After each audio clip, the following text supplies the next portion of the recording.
The Golden Gems of Life, Gathered Jewels for the Home Circle by S.C. Ferguson and E.A. Allen, Central Publishing House, Cincinnati, 1884. Chapter Jealousy. Baseness of this passion. Distinction between jealousy and envy. Jealousy preferable to envy. Jealousy assumes many forms.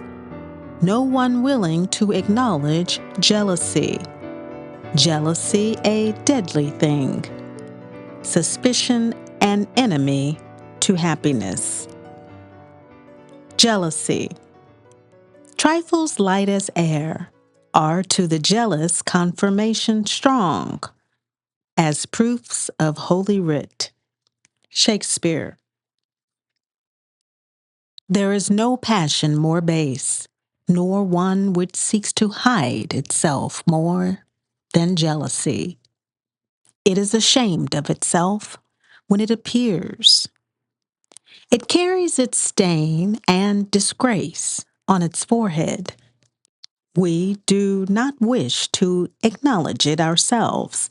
It is so ignominious, but hidden in the character, we would be confused and disconcerted if it appeared, by the which we are convinced of our bad minds and debased courage. It is difficult sometimes to distinguish between jealousy and envy, for they often run into one another and are blended together.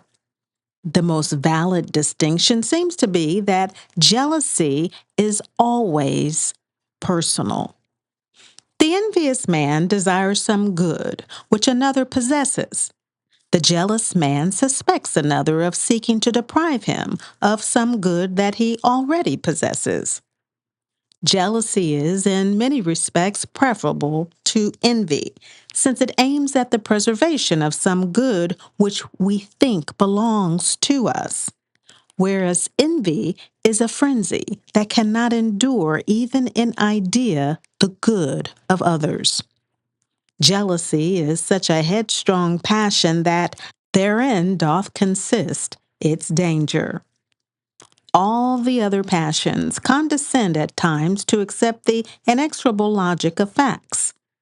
But jealousy looks facts straight in the face, ignores them utterly, and says she knows a great deal better than they can tell her.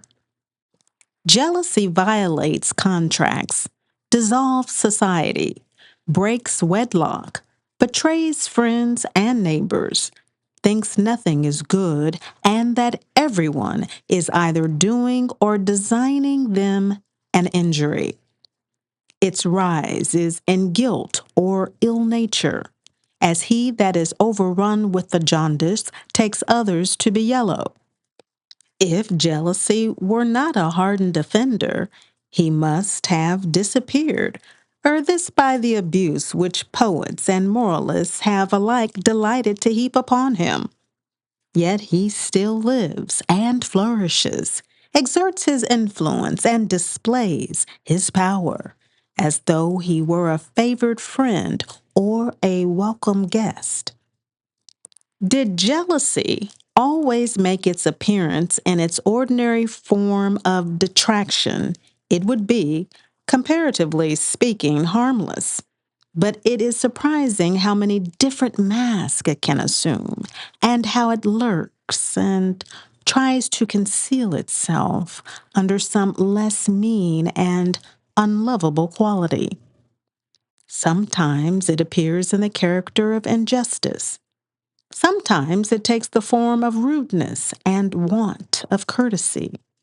Occasionally a bitter or sarcastic way of speaking.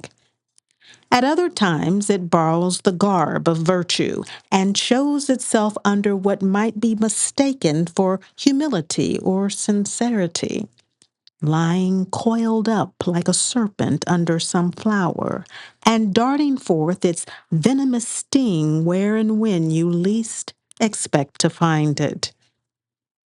No stronger proof is needed to show how contemptible a fault jealousy is than that no one is willing to acknowledge that they are jealous. It is jealousy that is the root and foundation of many offenses, but they are charged to other causes. Jealousy is singular in this: every trifling circumstance is regarded as confirming and strengthening the previously aroused suspicions. It is a sore course, a more certain and fatal blight to the heart on which it seizes than it can be to those against whom its spite is hurled. Jealousy is as cruel as the grave.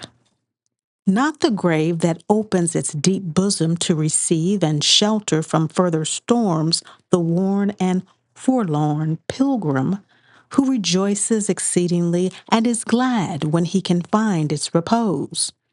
But cruel as the grave is when it yawns and swallows down from the lap of luxury, from the summit of fame, from the bosom of love, the desire of many eyes and hearts. Among the deadly things upon the earth or in the sea are flying through malarial regions. Few are more noxious than jealousy, and of all mad passions there is not one that has a vision more distorted or a more unreasonable fury. To the jealous eye, white looks black, yellow looks green, and the very sunshine turns deadly lurid. There is no innocence, no justice, no generosity that is not touched with suspicions, save just the jealous person's own. Once lodged within the heart, for life it rules, ascend and alone. It sports in solitude. It pants for blood, and rivers will not sate its thirst. Mind strongest in worth and valor stoop to meanness and disgrace before it. The meanest soul, the weakest, it can give courage to beyond the daring of despair. No balm can assuage its sting. Death alone can heal its wound. When it has once possessed a man, he has no ear but for the tale that falls like molten lead upon the heart. In nothing is jealousy more commonly shown than when under the fear that someone will supplant us in the affections of another. Here it assumes its most malignant form.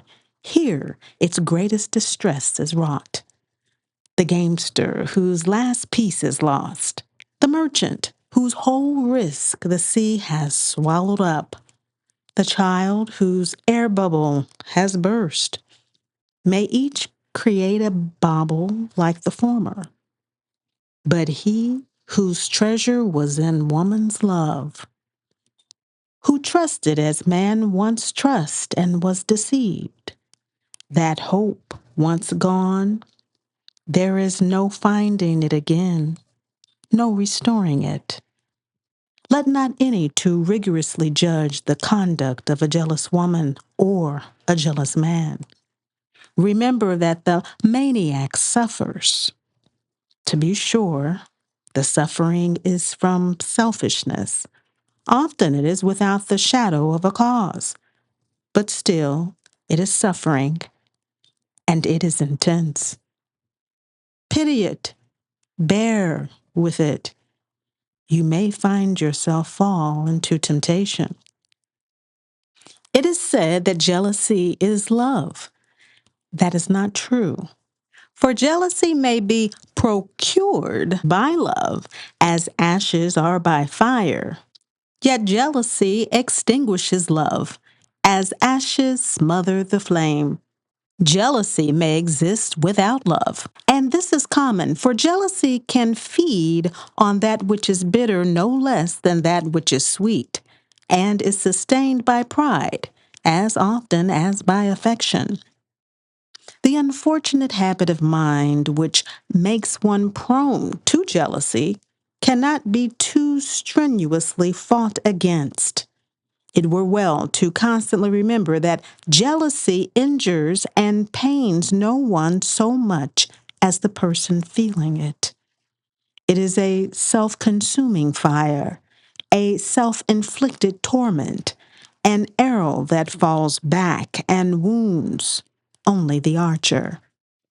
It becomes one to cultivate a spirit of magnanimity toward all, and to strive to allay, by every means in his power, a too suspicious nature. It has been well said that there are occasions on which a man would have been ashamed of himself not to have been deceived. A man, to be genuine to himself, must believe and be believed, must trust and be trusted. Suspicion is no less an enemy to virtue than to happiness. He that is already corrupt is naturally suspicious, and he that becomes suspicious will quickly become corrupt. Suspicion is the child of guilt, the virtue of a coward. It is a vain and foolish pride which would teach that everyone is conspiring against your happiness or has designs on your reputation and business. The fact is, probably no one is thinking of you. Yet your jealous disposition magnifies every little circumstance, and thus you are continually making yourself unhappy when no real cause exists. You are to strive against such an unfortunate disposition at all times, and it can be eradicated. It is not the liberally educated, those who have read much and thought more, who are thus suspicious and jealous in disposition, but it is the narrow-minded, the illiterate, and the vulgar.